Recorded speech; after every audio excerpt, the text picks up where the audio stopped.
The early life and first revelation. In the heart of Arabia, surrounded by vast deserts and high mountains, stood the sacred city of Mecca. It was a place known for its importance among the tribes of Arabia, because within it stood the holy Kaaba, the house of Allah built long ago by Prophet Ibrahim and his son Ismail. But over time, the people forgot the true faith. They began to worship idols made of stone and wood, placing them inside and around the Kaaba. The land that was once blessed with truth had now fallen into darkness. It was in this very city during the year known as the Year of the Elephant that a child was born, whose coming would change the world forever. His name was Muhammad, peace and blessings be upon him. His father Abdullah had passed away before his birth, leaving his mother Amina in deep sorrow. Still she found joy and hope in her son. From the very beginning, signs of greatness surrounded him. When he was a baby, his mother sent him to the desert to be raised by a noble woman named Halima bint Abu Duwaib. According to the custom of the Arabs, they believed the desert air gave children strength and purity. When Halima took the infant Muhammad into her care, her family suddenly began to experience blessings they had never known before. Their animals gave more milk, their land seemed greener, and peace entered their home. She soon realized that this child was no ordinary boy. One day, while young Muhammad was playing with other children, two angels came to him, opened his chest, and washed his heart with pure water before sealing it again. The children ran to Halima frightened, and when she saw him pale but unharmed, she understood that Allah had chosen him for something special. Out of fear for his safety, she returned him to his mother Amina. When Muhammad was 6 years old, tragedy struck once again. His mother Amina became ill and passed away on their way back from visiting her relatives in Medina. The young boy was left without a mother or father. A faithful servant named Al-Amin brought him back to Mecca, where his loving grandfather Abdul Muttalib took him in. Abdul Muttalib was the respected chief of Quraysh, and he cared for his grandson deeply. He often sat near the Kaaba, surrounded by the elders of the tribe, and would let young Muhammad sit beside him, while others were not allowed to do so. He would look at the child with affection and say that his grandson would one day have a great destiny. But when Muhammad was 8 years old, Abdul Muttalib too passed away. Before his death, he entrusted the boy to his son Abu Talib, the Prophet's uncle. Abu Talib was a kind and generous man, though not wealthy. He raised Muhammad with love and care, treating him like one of his own children. As Muhammad grew older, he began to work with his uncle, helping in trade and tending sheep in the hills around Mecca. This quiet life among nature allowed him to reflect on the beauty of creation and the greatness of the Creator. Even as a young man, he was different from others. While many of the youths of Mecca wasted their time in idle games, drinking or worshipping idols, Muhammad never joined them. He was known for his honesty, his modesty, and his gentle behavior. People began calling him Al-Amin, meaning the trustworthy. Whenever there was a dispute among the people, they turned to him for judgment, knowing he would always be fair. His truthfulness and noble character became known to everyone. When he reached the age of 25, a noble woman of Quraysh named Khadija bint Khuwaylid heard of his good reputation. She was a successful merchant, known for her intelligence and purity. She needed someone honest to manage her trade caravan to Syria, and she chose Muhammad for the task. He accepted and traveled with her servant Maysara. During the journey, Maysara noticed that everything Muhammad did was marked by honesty and fairness. He never cheated in trade and always spoke kindly. Maysara also saw remarkable signs, such as a cloud that shaded him from the burning sun. When they returned to Mecca, Khadija heard about everything and was deeply impressed.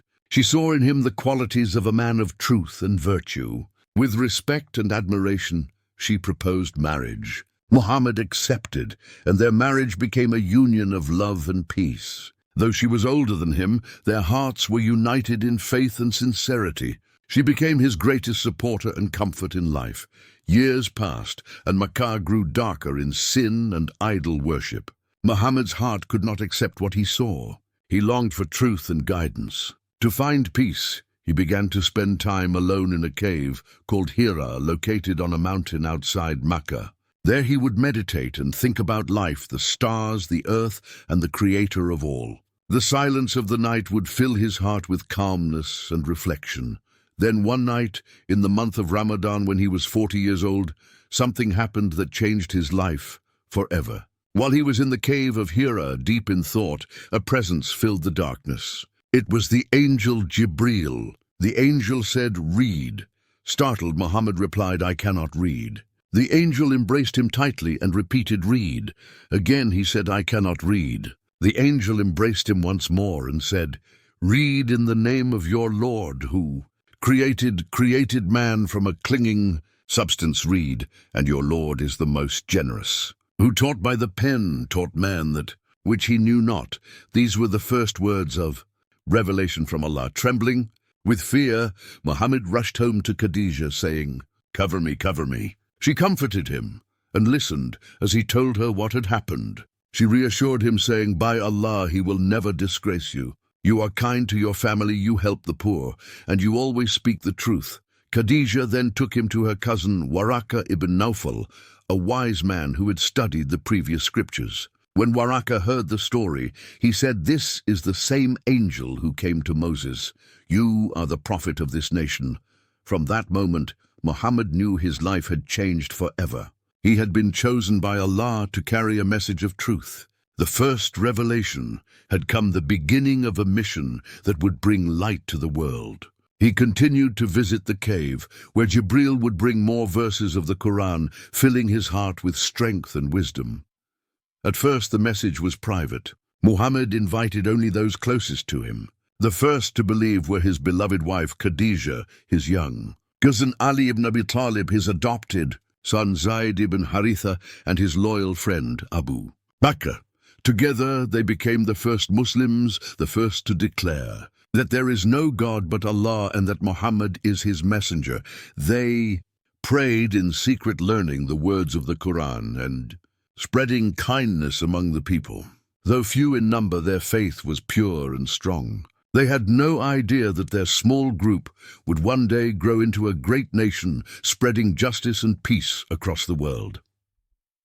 The struggles and the early mission after. Receiving the first revelation in the Cave of Hira, the heart of Prophet Muhammad was filled with both awe and responsibility.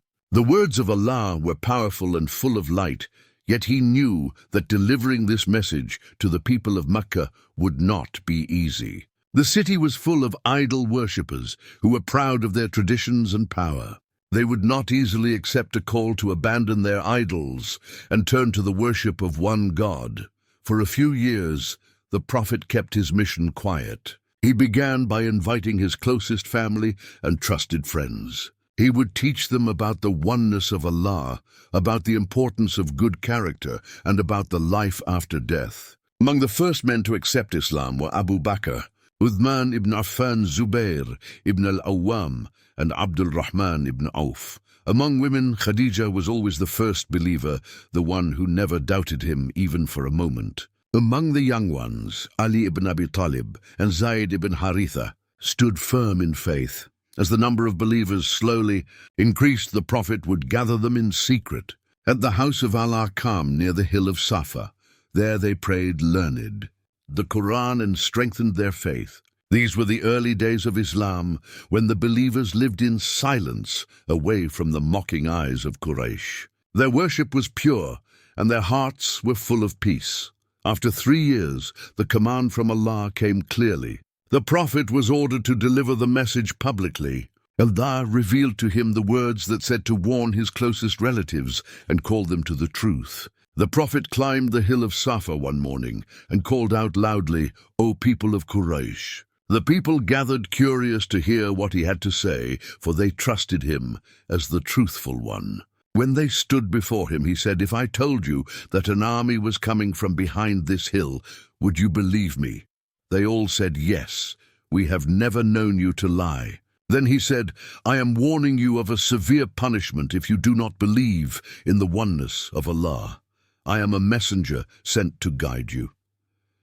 The people stood in silence, some shocked and others angry. His uncle Abu Lahab was among the first to speak against him, saying, "May you be ruined for this. Is this why you gathered us here?" From that day, the hostility of Quraysh began. They mocked him. They called him a poet, a madman, and a magician, but the Prophet never lost his patience. As the message spread, more people began to accept Islam, men, women, and even slaves who longed for justice and equality.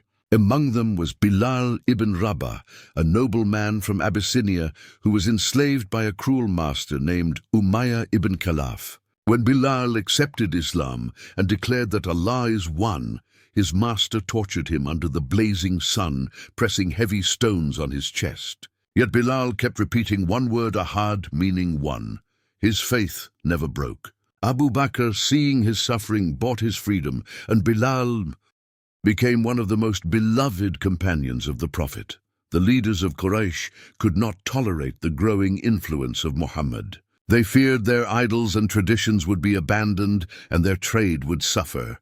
They tried to bargain with the Prophet, offering him wealth, power, and kingship if only he would stop preaching against their gods. He refused, saying, "By Allah, if they place the sun in my right hand and the moon in my left, I will not give up this mission until Allah makes it victorious, or I perish in its cause." The persecution grew stronger. The believers were insulted, beaten, and even killed. Still, they did not fight back. The Prophet taught them patience and faith. When life in Mecca became unbearable, he advised some of his followers to migrate to Abyssinia, where a just Christian king ruled. The king, known as Najashi, welcomed them and gave them protection, saying that Islam and Christianity shared a common root.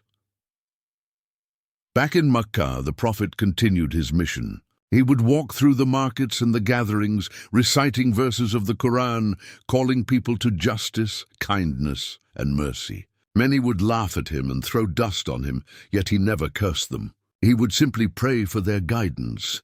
One day, while the Prophet was praying near the Kaaba, some of the Quraysh placed the intestines of a camel on his back as he prostrated. He remained in that position until his young daughter Fatima came running and removed it, weeping. The Prophet comforted her, saying that Allah would protect him and that truth would one day prevail. Despite the suffering, the number of Muslims continued to grow. Among the new believers was a strong and brave man named Umar ibn al-Khattab. At first, he was an enemy of Islam, known for his anger and strength. One day he set out to confront the Prophet, but on his way, he heard that his own sister and her husband had accepted Islam. Furious, he went to their house and struck his brother-in-law. When he saw his sister bleeding, his heart softened. He asked to see what they were reading, and they handed him verses of the Quran from Surah Taha. As he read the words, his eyes filled with tears. He said, "How beautiful are these words! Take me to Muhammad." That same day, Umar accepted Islam, and his faith strengthened the Muslims. The Quraysh, realizing they could not stop the message, decided to isolate the Prophet and his followers. They agreed to cut all ties with the clan of Banu Hashim, who supported him. No one was to trade, marry, or speak with them. This cruel boycott forced the Muslims to move to a valley outside Mecca, where they suffered from hunger and hardship for 3 long years. Food was scarce, children cried from hunger, and yet their faith remained unshaken. The Prophet stood firm, leading them in prayer and reminding them that Allah never abandons his servants. Finally, some kind-hearted men among Quraysh realized the cruelty of this act and decided to end the boycott. They went to the Kaaba, tore down the written pact, and allowed the Muslims to return. But soon after this relief, 2 great losses struck the Prophet's life. His beloved uncle Abu Talib, who had protected him for years, passed away.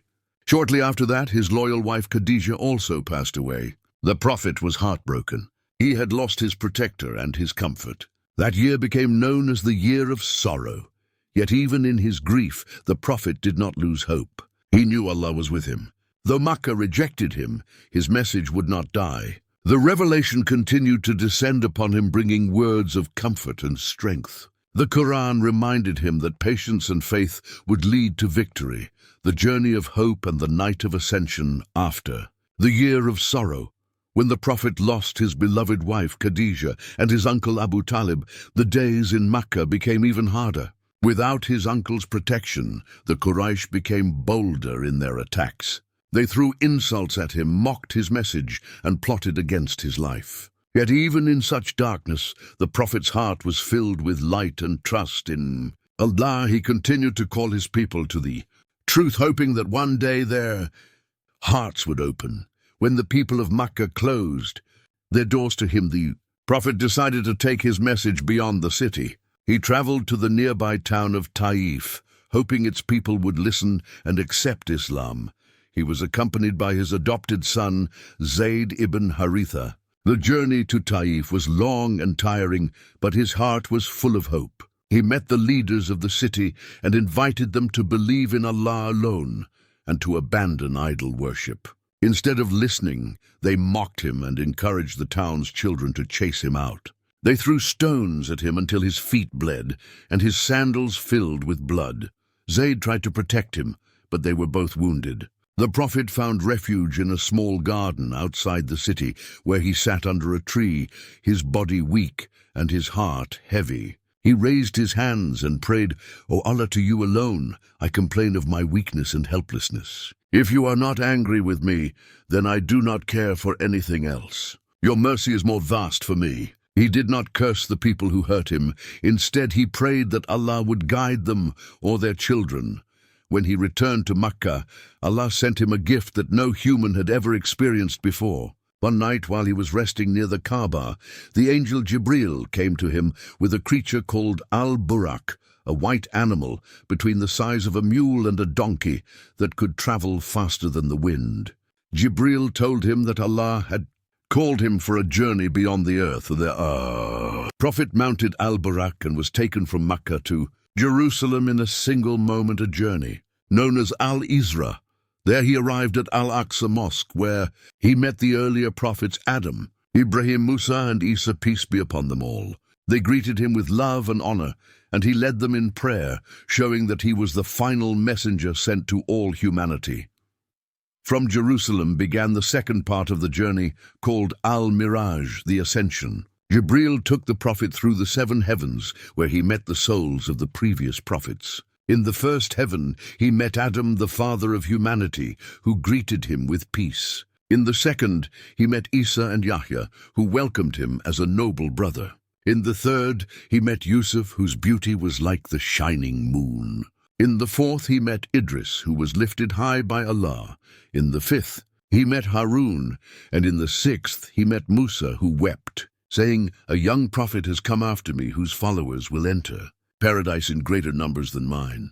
Finally, in the 7th heaven, he met Ibrahim, who was sitting near Al-Bayt al-Mamur, the heavenly house of worship that angels visit every day. Then the Prophet was taken to a place beyond even the angels, called Sidrat al-Muntaha, the Lote, tree of the utmost boundary. There he saw wonders that words cannot describe. The light of Allah filled everything around him. It was there that Allah gave him the command of the daily prayers, 50 in number, for his followers. On his way back, Musa advised him to ask Allah to reduce the number because his people might not be able to bear it. The Prophet went back and forth between Allah and Musa until the prayers were reduced to 5 each, with the reward of 50. This showed Allah's mercy and love for his servants.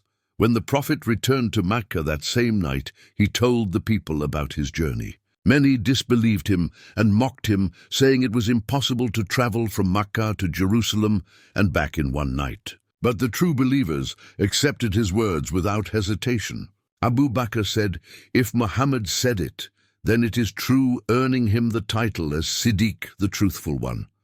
The journey strengthened the Prophet's heart and renewed his faith. It was a sign that even in sorrow, Allah was with him, guiding him and preparing him for greater challenges. As time passed, the Prophet continued his mission in Mecca despite increasing danger. During the pilgrimage season, many tribes from across Arabia would come to Mecca. The Prophet would meet them and invite them to Islam. Some listened with curiosity, others ignored him, but among them were people from the city of Yathrib, later known as Medina. They were tired of fighting among themselves, and were searching for peace. When they heard the Prophet's message, they recognized the truth. A group of them accepted Islam and promised to support him. The following year, more people from Yathrib came secretly to meet the Prophet at a place called Aqaba.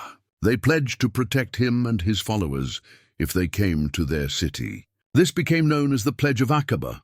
It was the beginning of a new chapter in the history of Islam.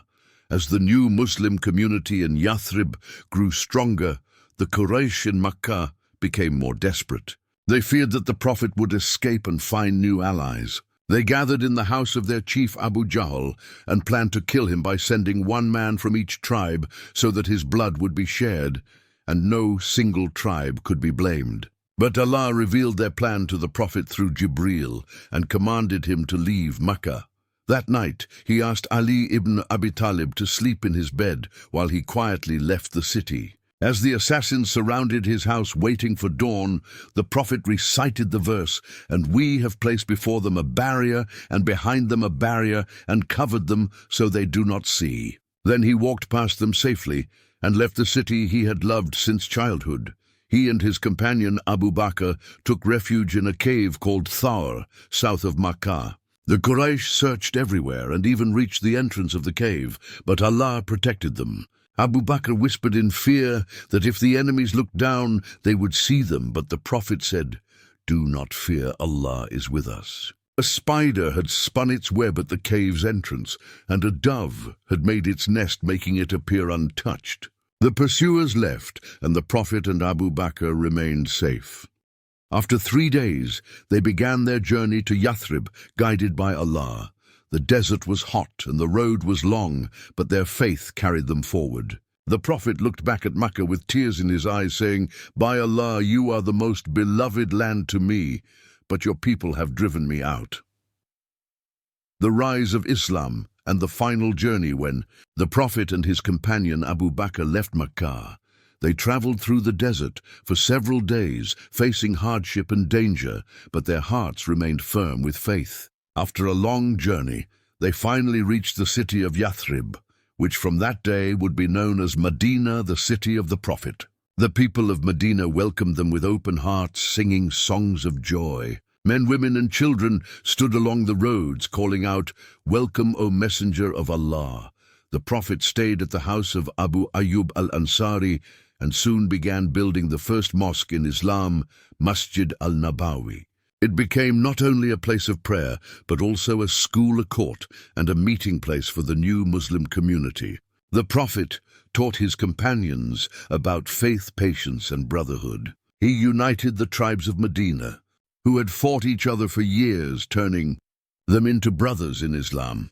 The emigrants from Mecca, known as the Muhajirun, and the helpers from Medina, known as the Ansar, became one. Family sharing everything they had, the Prophet established a system of justice and peace among the people of Medina.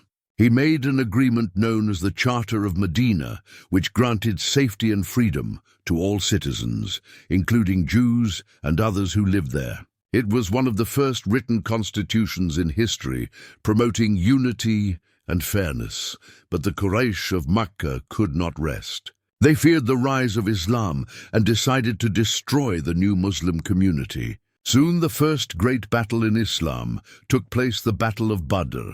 The Muslims were few in number, only around 300, while the Quraysh army was more than 1,000 strong. Yet the Prophet encouraged his companions, saying, "Do not be afraid, Allah is with us." The battle was fierce, but Allah granted victory to the believers. Many of the leaders of Quraysh were killed, and the strength of Islam grew after Badr. The Quraysh burned with revenge and gathered an even larger army for the next battle at Uhud.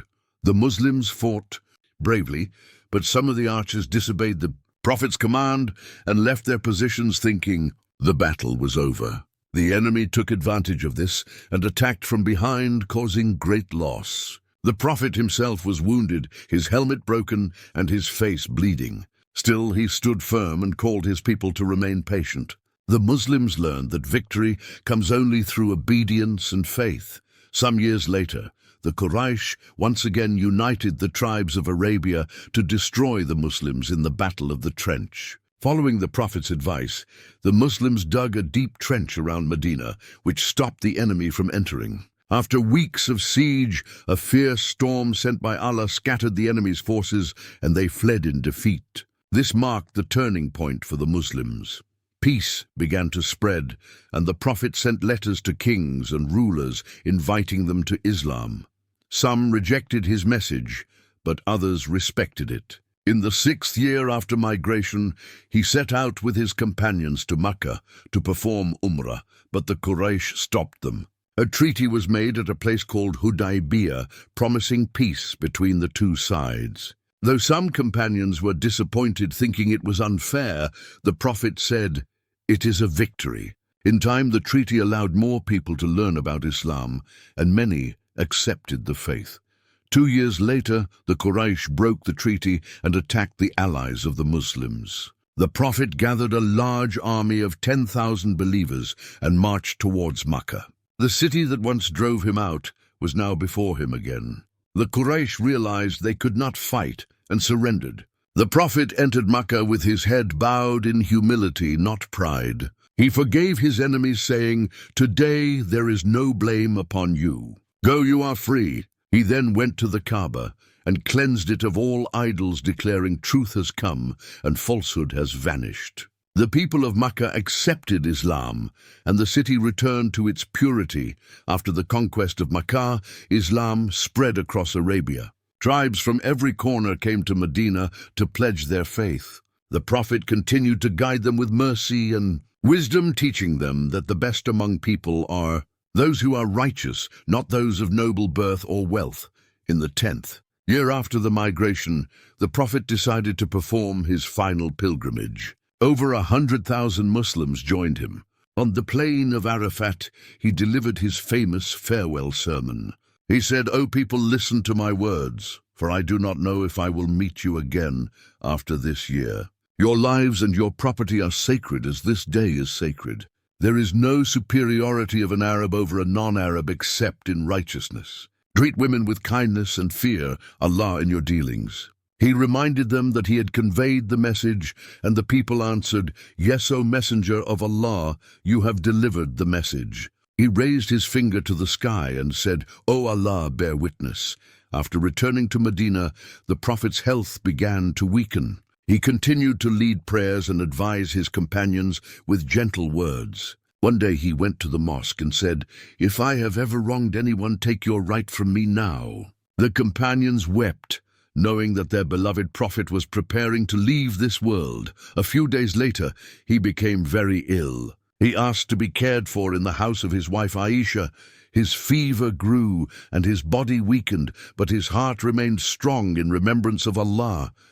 When it was time for prayer, Abu Bakr led the people in congregation. The Prophet smiled, seeing them united. As his final moments approached, he whispered to his daughter Fatima words of comfort and turned his eyes toward the heavens, saying, "O Allah, forgive me and have mercy on me." O Allah, with the highest companionship, the greatest man to walk the earth, returned to his Lord, leaving behind a light that would never fade. His companions and followers carried his message to every land, spreading the words of the Quran and the teachings of mercy and justice. Thus ended the earthly life of Muhammad, peace and blessings be upon him, but his message lives in the hearts of all who believe. He came as a mercy to the worlds, guiding people from darkness to light, teaching them that true greatness lies in faith, good character, and the worship of the one God.